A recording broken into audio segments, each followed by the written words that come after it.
بیوی اپنے شوہر کے پاس آتی ہے اور چائے لے کر آتی ہے مسکراتے چہرے کے ساتھ. کہا کہ مجھے آپ سے ضروری بات کرنی ہے لیکن آپ پہلے چائے پئیں. شوہر نے کہا اللہ خیر کرے، آج بڑی رکھ رکھاؤ کے ساتھ بیگم آئی ہے تو ضرور کچھ نہ کچھ تو کام ہوگا. اس نے کہا نہیں، آپ پہلے بات بتائیں، پہلے بات چیت کرتے ہیں. چائے اس نے سائڈ پہ ٹیبل پہ رکھی. اس نے کہا نہیں، آپ پہلے چائے پی لیں پھر بات کرتے ہیں. شوہر نے کہا نہیں کوئی دیکھو آپ نے آج پہلی بار اس طرح کا ذکر کیا ہے، بات کا تو بتائیں.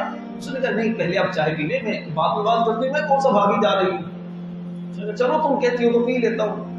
شوہر نے چائے اٹھائی، ایک گھونٹ لیا تو اتنی کڑوی چائے بنانے کی تمیز نہیں تمہیں؟ کیا بدتمیزی ہے، اس طرح کی چائے بنتی ہے، چینی اس میں ملا دی تم نے، کڑوی چائے.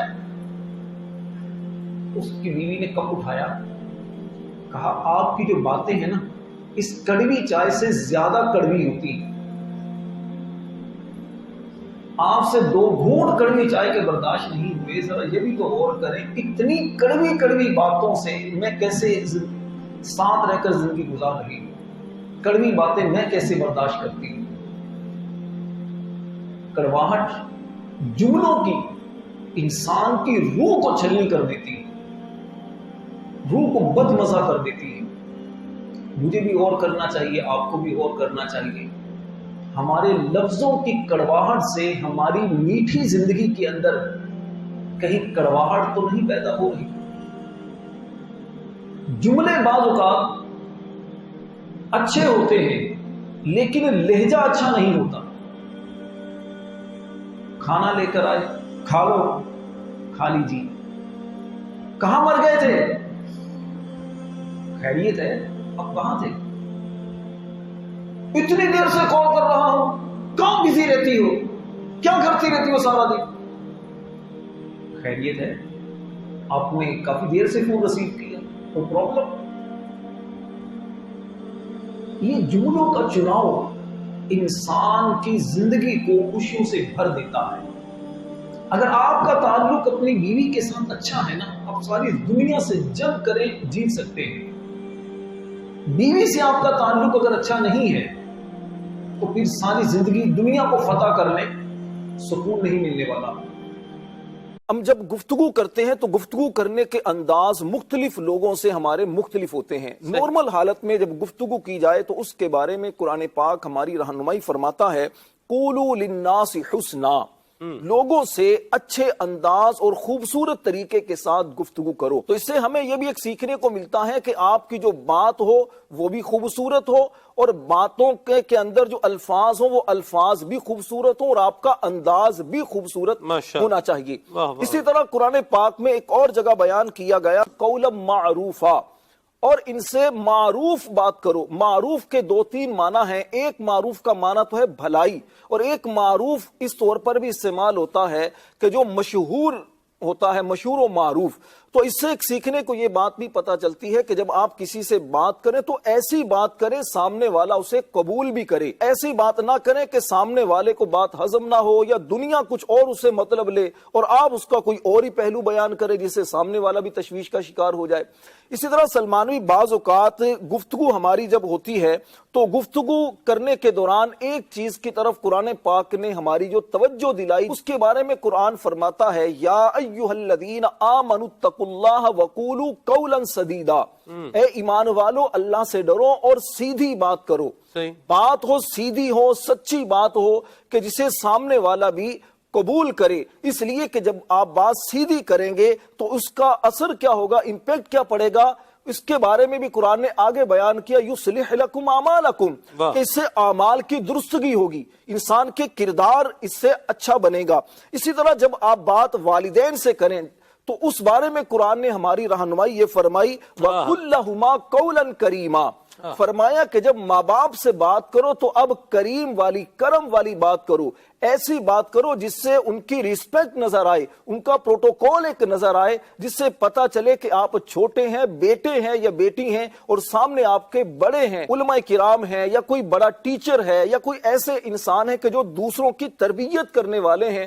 تو اس معاملے میں قرآن پاک ہماری رہنمائی حضرت موسیٰ علیہ السلام اور حضرت ہارون علیہ السلام کے روشنی میں ہماری تربیت یہ ہوتی ہے کہ ان سے فرمایا گیا کہ جب فرعون کے پاس جاؤ تو اس وقت فرمایا کہ فَقُولَا لَهُ قَوْلًا لَيِّنًا, تو اس سے جب بات کرو تو نرم بات کرنا, کیونکہ جب بات نرمی سے کرو گے تو اس کا اثر کیا پڑے گا؟ اس کا اثر یہ پڑے گا لَعَلَّهُ يَتَذَكَّرُ أَوْ يَخْشَىٰ, کہ تاکہ وہ نصیحت مانے اور اللہ کا ڈر اور خوف اس کے دل کے اندر پیدا ہو. تو جب بڑا کوئی چھوٹے کو سمجھا رہا ہو تو اس بات کا بہت زیادہ خیال رکھنا ضروری ہوتا ہے کہ آپ بات نرم کریں اور اچھے انداز سے گفتگو کریں.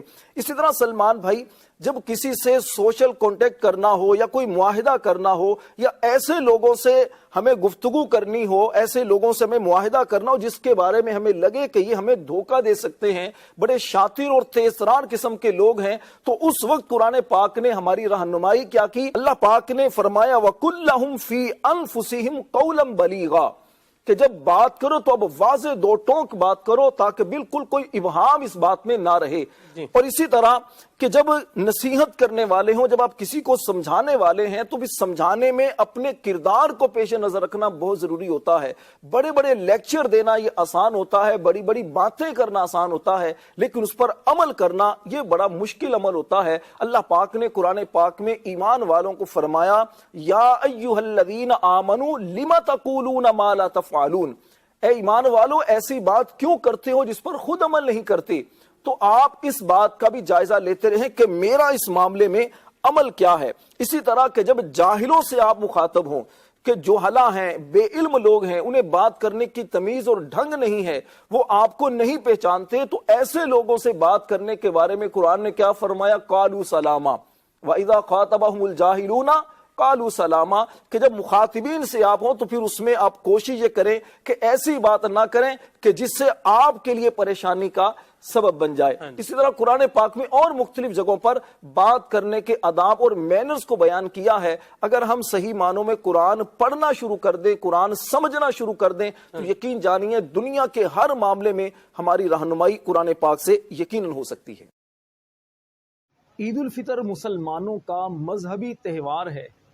عید کو عید کہنے کی ایک وجہ یہ ہے کہ یہ ہر سال لوٹ کر آتی ہے, مسلمانوں کو خوشیاں عطا کرتی ہے. عید الفطر کے دن مسلمان ایک دوسرے کو مبارکباد دیتے ہیں اور خوشی کا اظہار کرتے ہیں. ہمارے پیارے آقا صلی اللہ علیہ وسلم بھی عید کے دن لوگوں سے ملاقات کرتے, دعاؤں سے نوازتے اور اس کے علاوہ خوشی کا اظہار بھی کرتے. آپ سب کو میری طرف سے بہت بہت عید مبارک ہو. دعا ہے رب کریم آپ کے روزے, نمازیں, قرآن کی تلاوت اور ذکر و اذکار اپنی بارگاہ میں قبول فرمائے.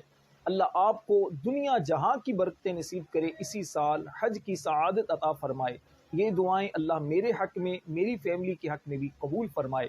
دعاؤں میں یاد رکھیے. السلام علیکم ورحمۃ اللہ وبرکاتہ. عید کے بعد 6 روزے رکھنے کا ثواب کتنا زیادہ ہے, آپ اس سے اندازہ لگائیے کہ ہمارے پیارے نبی صلی اللہ علیہ وسلم نے ارشاد فرمایا جس نے رمضان کے بعد شوال المکرم میں 6 روزے رکھے تو وہ ایسے ہے جیسے اس نے عمر بھر کے روزے رکھے. سبحان اللہ, صرف 6 روزے رکھنے سے پوری زندگی کے روزے رکھنے کا اسے انشاءاللہ ثواب ملے گا. لہٰذا اس میں سستی بالکل بھی آپ نے نہیں کرنی. ہمارے پیارے نبی صلی اللہ علیہ وسلم کا ایک اور فرمان یہ ہے جس نے عید کے بعد شوال میں 6 روزے رکھ لیے تو اس نے پورے سال کے روزے رکھے. فرمایا اس طرح کہ جو ایک نیکی لائے گا اسے 10 نیکیاں ملیں گی. تو ماہ رمضان کا ایک روزہ 10 مہینوں کے برابر ہے, اور ان 6 دنوں کے بدلے میں تو 2 مہینے کے تو پورے سال کے روزے ہو گئے. ان 6 دنوں کے بدلے میں 2 مہینے تو پورے سال کے روزے ہو گئے. سبحان اللہ. اب تو بالکل بھی سستی نہیں آپ نے کرنی, روزے رکھنے ہیں.